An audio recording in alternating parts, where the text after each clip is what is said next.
Hi friends, good morning. ఈరోజు మూడవ T20 match Suryakumar యాదవ్కి అసలైన అగ్ని పరీక్ష. ఈ మ్యాచ్ గెలిస్తే సిరీస్ గెలుస్తుంది. ఈ మ్యాచ్ కనుక మిస్ అయితే మాత్రం వాళ్ళు పట్టు సాధించే అవకాశాలు ఎక్కువగా ఉంటాయి ఫ్రెండ్స్. కాబట్టి ఈ మ్యాచ్ ఎట్టి పరిస్థితులను సూర్యకుమార్ యాదవ్ టీం వదిలిపెట్టకుండా ఉండాలి ఫ్రెండ్స్. ఈ మ్యాచ్ సిరీస్ గెలిచే అవకాశాలు ఎక్కువగా ఉపయోగించుకోవాలి ఫ్రెండ్స్. 3 వరుస మ్యాచ్లు గెలిస్తే కాన్ఫిడెన్స్ లెవెల్స్ తగ్గిపోతాయి ఫ్రెండ్స్ ఏ టీంకైనా. అందులోనూ డానియల్ మిచెల్ని ఆపి పారేయాలి ఫ్రెండ్స్. ఇవాళ కూడా అతన్ని మాత్రం ఆపితే మాత్రం ఇండియా గెలుస్తుంది ఫ్రెండ్స్. అతన్ని మాత్రం వదిలితే మాత్రం ఇండియా ఓడిపోతుంది ఫ్రెండ్స్.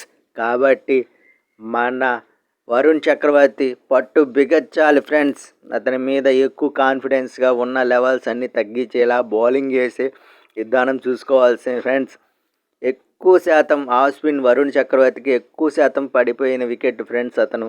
కాబట్టి ఎక్కువ కాన్ఫిడెన్స్తో అతన్ని ఓడించి పడగొడితే మనకి ఇండియాకి గెలిచే అవకాశాలు ఎక్కువగా ఉంటాయి ఫ్రెండ్స్.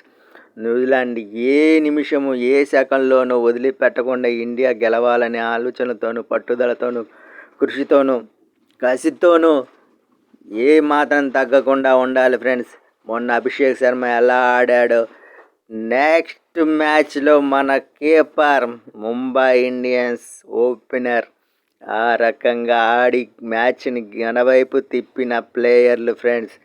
ఈ మ్యాచ్ కూడా గెలిచి మన ఇండియా సత్తా చూపియాలి ఫ్రెండ్స్.